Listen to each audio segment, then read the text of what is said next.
We were told that our son's cancer was super rare and that the doctors didn't know much about it. To see if it could help, the oncologist recommended a precision medicine trial. It upset us a bit to know it wasn't going to be easy to find a cure. The oncologist said there was a very slim chance we'd find something that could help our child. We thought, well, we'll do it because there might be something. If it can't save our daughter, then it might help someone else. We were very content once we decided to push ahead with precision medicine. Our oncologist often reminded us that we needed to be part of the decision. He gave his opinion but left the decision in our hands.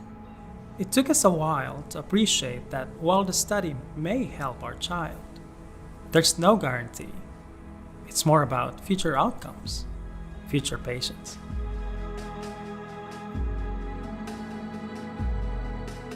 Through the precision medicine trial, we found out there was a variant in our child's genes that caused the cancer.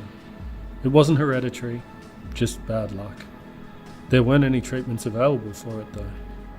Our daughter has a really aggressive tumour, so it's been a battle. She was initially on a treatment with lots of side effects.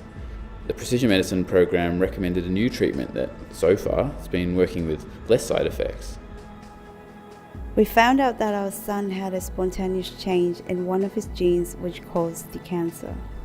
My husband and I were tested to see if we carried the gene variant, but we don't. It was kind of a relief as I always blamed myself for it. It felt like the waiting for results to come back from both genetics and from tests took forever. The whole cancer story is just about waiting. My expectations were set out by our oncologist, and so my expectations for something that would help my child were low. A hopeful part of me wished really hard that something magical could come of precision medicine. It hasn't. I'm a little disappointed from unrealistic hopes. As a family, we knew well the importance of research. There was always hope that our daughter might benefit from the study. We did get some treatment recommendations, which we then considered when our daughter relapsed.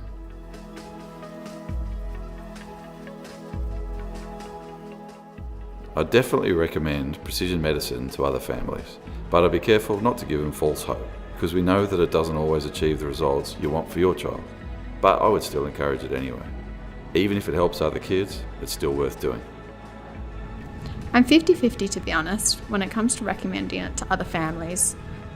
I haven't seen kind of earth-shattering results or benefits, so it's hard for me to say. I'd probably tell families exactly what's on the consent papers, or what the advantages and disadvantages are, and then leave it up to them to decide.